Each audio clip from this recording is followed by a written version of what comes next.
दोस्तों स्वागत है आप लोगों का पथ निर्माण चैनल पे, जहाँ पे हम लोग पिछले वीडियो में सेंटर और सेंट्रॉइड इन सेंटर ये सब बात कर चुके हैं, एक सेंटर भी देख चुके हैं। तो नेक्स्ट अब हम लोगों को बात आता है कि कोलिनियर, क्या कोलिनियर, जिसको हिंदी में कहते हैं संरेख। अगर हिंदी से देखें संरेख मतलब क्या हुआ, एक ही रेखा में, एक ही रेखा पे। कोलिनियर मतलब इसका भी मीनिंग क्या हुआ, एक ही लाइन में।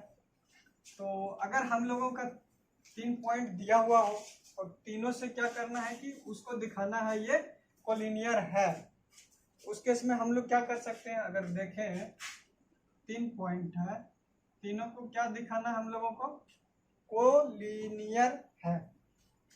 तो क्या हो सकता है, ये 3 पॉइंट कोलिनियर तभी हो सकता है जब अगर ए बी सी 3 पॉइंट है और तीनों का कोऑर्डिनेट दिया हुआ है,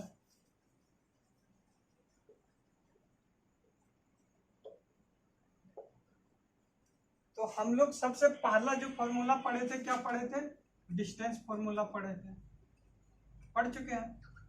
और अगर यहाँ पे हम लोग अच्छे से देखें कि 3 पॉइंट कोलिनियर है, तो उसका एक ही कंडीशन आ रहा है। क्या कंडीशन है, इस दोनों के बीच का डिस्टेंस और इस दोनों के बीच का डिस्टेंस का जो सम होगा वो ए और सी के डिस्टेंस के बराबर होगा, तभी ये कोलिनियर हो सकता है। अदरवाइज अगर ये सी पॉइंट इधर हो तो बी सी का ये कुछ आएगा, ए बी का कुछ ये आएगा, दोनों को ऐड करेंगे तो कभी ए सी के बराबर नहीं आ सकता है। तो कोलिनियर होने का मतलब क्या हुआ, एक ही रेखा में होना चाहिए। एक ही रेखा में तभी हो सकता है कि ये लेंथ और ये लेंथ का सम जो हो ये इसके टोटल लेंथ के बराबर होना चाहिए। तो यहाँ से हम लोग क्या कंडीशन देखेंगे, सबसे पहला डिस्टेंस फॉर्मूला पढ़े थे उससे देखते हैं। क्या हो जाएगा, A B plus B C जो होना चाहिए वो ए सी के इक्वल होना चाहिए। पहला कंडीशन कोलिनियर होने के लिए पहला कंडीशन क्या है, जो 2 पॉइंट के बीच का डिस्टेंस है वो जो निकालेंगे, 2 का सम जो तीसरा लेंथ आएगा इनिशियल और फाइनल के बीच का, उसके बराबर होना चाहिए। या दूसरा क्या हो सकता है, अब हो सकता है हम लोगों को क्या लिख सकते हैं, ए सी माइनस बी सी भी क्या होना चाहिए, ए बी के बराबर होना चाहिए। इस केस में भी क्या होगा, ये कोलिनियर होगा। तीसरा क्या लिख सकते हैं, ए सी माइनस ए बी जो होगा वो किसके, बी सी के बराबर होना चाहिए। तो इस केस में भी ये क्या होगा, कोलिनियर होगा। ये 3 पॉइंट किससे आया, डिस्टेंस फॉर्मूला से, कि इसका डिस्टेंस जो होना चाहिए आपस में एडिशन और सब्ट्रैक्शन के बाद इक्वल आना चाहिए, तभी ये क्या हो सकता है, कोलिनियर हो सकता है। और दूसरा केस, ये फर्स्ट कंडीशन था, केस 1, या तो ये केस हो तो भी कोलिनियर होगा। दूसरा केस हम लोग क्या देख सकते हैं, इस पॉइंट को लेते हुए अगर ये कोलिनियर है, अगर ये कोलिनियर है तो इसका एक ही मतलब है कि इसका जो स्लोप आएगा वो क्या होना चाहिए, हमेशा बराबर होना चाहिए, तभी ये क्या हो सकता है, कोलिनियर हो सकता है। अदरवाइज ये कोलिनियर नहीं होगा, कोई भी केस में ये कोलिनियर नहीं हो सकता है, क्योंकि एक ही रेखा में है। तो ये रेखा जिधर भी घूमेगा ये तीनों पॉइंट को लेकर के घूमेगा, है कि नहीं, जरूर है। तो हम लोग क्या देखेंगे, दूसरा केस क्या हो सकता है, इसका स्लोप बराबर होना चाहिए। स्लोप केस 2 जो होगा इक्वल होना चाहिए, किसके लिए, कोलिनियर के लिए, स्लोप इक्वल। अगर हम लोग स्लोप की बात करें तो स्लोप क्या होता है, किसी भी लाइन का इंक्लिनेशन होता है। किसके रिस्पेक्ट में, इंक्लिनेशन जब भी देखते हैं हम लोग किसी के रिस्पेक्ट में देखते हैं। तो यहाँ पे जो हम लोग जनरली देखते हैं कोऑर्डिनेट एक्सिस में, वो एक्स एक्सिस के कौन पार्ट से, पॉजिटिव एक्स एक्सिस से देखते हैं, किधर, एंटी क्लॉकवाइज डायरेक्शन में। तो वो जो इंक्लिनेशन होगा कोई भी लाइन का, जो ये एंगल झुकाव होगा या इंक्लिनेशन होगा, इसी को हम लोग क्या कहेंगे, स्लोप। अगर हम लोगों को 2 पॉइंट हो उसका स्लोप क्या होगा, उसको देख लेते हैं एक बार। फिर यहाँ से हम लोग डायरेक्ट देख लेंगे। अगर कोई पॉइंट ए है x1 y1, दूसरा पॉइंट बी है क्या x2 y2, तो हम लोग क्या देख रहे हैं यहाँ से, ये क्या है, ये लाइन एक्स एक्सिस के पैरेलल है, तो ये जो झुकाव होगा वो ये झुकाव के क्या होगा, इक्वल होगा, क्योंकि दो पैरेलल लाइन और एक इंटरसेक्टिंग लाइन है, तो ये एंगल और ये एंगल क्या होगा, बराबर होगा। तो यहाँ से क्या हो जाएगा, ये डिस्टेंस कितना x1, ये डिस्टेंस x2, तो ये डिस्टेंस क्या हो गया x2 माइनस x1, ये y1 ये y2, ये y1 टोटल y2, तो ये डिस्टेंस क्या हो जाएगा y2 माइनस y1, ये एक क्या हो गया राइट एंगल ट्रायंगल हो गया। और हम लोगों को क्या निकालना है, स्लोप, मतलब इस लाइन का झुकाव निकालना है। तो अगर ये दोनों पता हो तो हम लोग किससे निकाल सकते हैं, टेन थीटा से, कि ये एंगल कितना है, तो उसी में तो परपेंडिकुलर बाय बेस होता है। तो यहाँ से हम लोगों का जो टेन थीटा आएगा यही क्या होगा, उस लाइन का स्लोप होगा, किसके रिस्पेक्ट में, पॉजिटिव एक्स एक्सिस के रिस्पेक्ट में। क्या हो जाएगा हम लोगों का slope, y2 minus y1 divided by x2 minus x1। अगर हम लोगों को दो पॉइंट पता हो, उसका कोऑर्डिनेट पता हो, उस लाइन का हम लोग स्लोप निकाल सकते हैं, जो किसके इक्वल होगा, y कोऑर्डिनेट के difference divided bye x coordinate के डिफरेंस के बराबर होगा। हम लोग साइन, कोई भी चीज जो भी साइन आए उसके साथ लेना है, क्योंकि हो सकता है ये लाइन हम लोगों का इधर भी हो, ये लाइन क्या होगा, इसके साथ कुछ और स्लोप बनाएगा, तो हम लोग इसके साइन में कोई चेंजेस नहीं करेंगे, जो आएगा सिंपली उसी पर रखेंगे। तो हम लोग स्लोप निकाल लिए, जब दो पॉइंट दिया हो तो उसका स्लोप क्या आएगा, हम लोग ये बात देख चुके हैं, जो कि टेन थीटा का स्लोप क्या है, टेन थीटा है। टेन थीटा किसके इक्वल होगा, अगर दो पॉइंट दिया हो तो y2 minus y1 divided by x2 minus x1। तो अब हम लोग क्या देखे थे यहाँ से, अगर हम लोग पहले लिख लेते हैं, स्लोप जो होगा वो इक्वल होगा y2 minus y1 divided by x2 minus x1। ये तीनों क्या है, कोलिनियर है। उस केस में क्या होगा, AB का जो स्लोप होगा वो BC के स्लोप के बराबर होगा। तो AB का स्लोप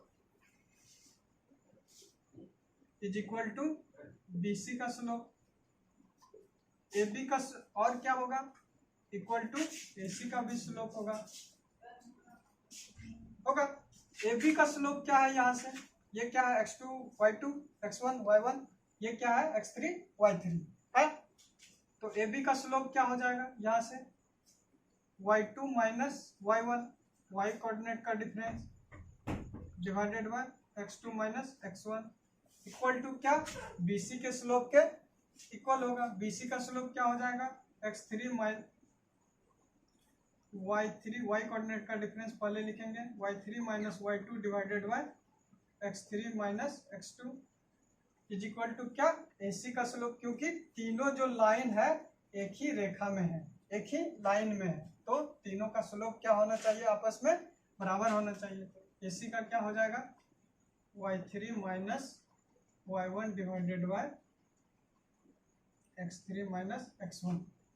तो ये हम लोगों का दूसरा कंडीशन आया कि कब तीन पॉइंट कोलिनियर हो सकता है। पहला केस क्या था, डिस्टेंस फॉर्मूला से देखें। दूसरा केस हम लोग क्या देखें, स्लोप इक्वल होगा। और एक केस है, वो क्या है, अगर तीन पॉइंट हो और वो एक रेखा में नहीं हो तो वो हमेशा एक क्या बनाता है, ट्रायंगल बनाता है।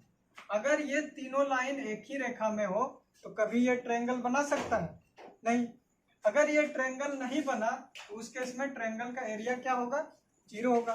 और ट्रायंगल का एरिया हम लोगों को पता है कोऑर्डिनेट सिस्टम में। तो केस 3 जो है हम लोग इसको एरिया से रिलेट करेंगे।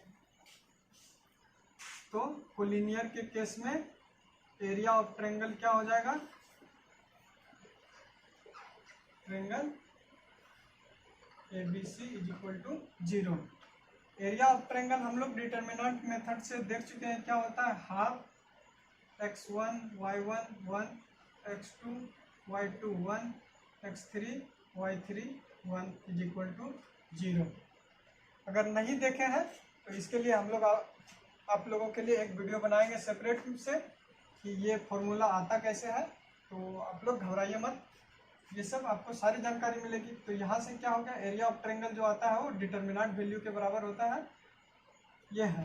तो यहाँ से और क्या देख सकते हैं, हाफ को हम लोग 0 के इक्वल, हाफ को अगर 0 के साइड लेते जाए तो क्या हो जाएगा, 0 बाई एनीथिंग क्या होता है, वो 0 के इक्वल होता है,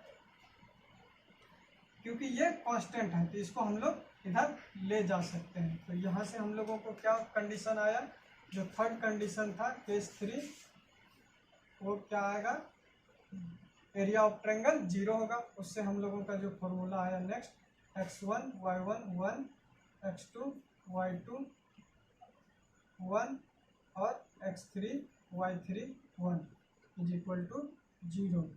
ये तीसरा केस आया। तो हम लोग देखें कोई भी 3 पॉइंट कोलिनियर होगा, इसके लिए 3 कंडीशन देखें। पहला कंडीशन क्या देखें, डिस्टेंस फॉर्मूला से। क्या था डिस्टेंस फॉर्मूला से, 2 का सम तीसरे के इक्वल हो या 2 का डिफरेंस तीसरे के बराबर हो, उस केस में भी पॉइंट क्या होगा, कोलिनियर होगा। दूसरा क्या देखें, अगर 3 पॉइंट कोलिनियर है तो इस लाइन का स्लोप हर केस में क्या होना चाहिए, बराबर होना चाहिए। जो AB का स्लोप होगा वो BC के स्लोप के बराबर होगा, या जो BC का स्लोप होगा वो AC के स्लोप के बराबर होगा, क्योंकि तीनों पॉइंट क्या है, एक ही लाइन में है। मतलब तीनों जो है अगर एक लाइन पे है तो जो एक लाइन अगर बनाएगा स्लोप x एक्सिस के साथ, वही पूरा जो है AB भी बनाएगा, BC भी बनाएगा और AC भी बनाएगा। तो स्लोप क्या होगा, इक्वल होगा। तीसरा कंडीशन क्या देखें, अगर 3 पॉइंट कोलिनियर नहीं होता तो वो हमेशा एक ट्रायंगल बनाएगा, अगर उसको मिलाए तो। अगर तीनों कोलिनियर हो जाएगा तो किसी कंडीशन में ये ट्रायंगल नहीं बना सकता है, कोई भी कंडीशन इसमें वैलिड नहीं है ट्रायंगल बनाने के लिए। क्योंकि ट्रायंगल का प्रॉपर्टी अगर देखें तो पिछले वीडियो में बता चुके हैं कि 2 साइड का सम हमेशा ग्रेटर होता है तीसरे साइड से, या 2 का डिफरेंस जो होता है वो हमेशा थर्ड से छोटा होता है। तो वो कंडीशन को ये फॉलो नहीं कर रहा है, क्योंकि 2 का सम तीसरे के इक्वल आ रहा है, उसमें 2 का सम ग्रेटर होता था थर्ड साइड से। तो ये ट्रायंगल के प्रॉपर्टी को फॉलो नहीं कर रहा है, तो मतलब ये ट्रायंगल कभी भी नहीं बना सकता। अगर ट्रायंगल नहीं बना तो उसका एरिया कभी भी हो सकता है, नहीं हो सकता। तो उस केस में एरिया ऑफ ट्रायंगल क्या हो जाएगा, 0 हो जाएगा। जो कंडीशन आया वो आपके सामने है। तो ये सब जो 3 पॉइंट बताए कोलिनियर होने का, इसको याद रखिए, क्योंकि इससे रिलेटेड बहुत सारे क्वेश्चन आते रहते हैं। जेईई मेन हुआ, जेईई एडवांस हुआ, या आपके बोर्ड एग्जाम में भी आ सकते हैं। तो आज के लिए इतना ही, मिलते हैं नेक्स्ट वीडियो में, तब तक के लिए।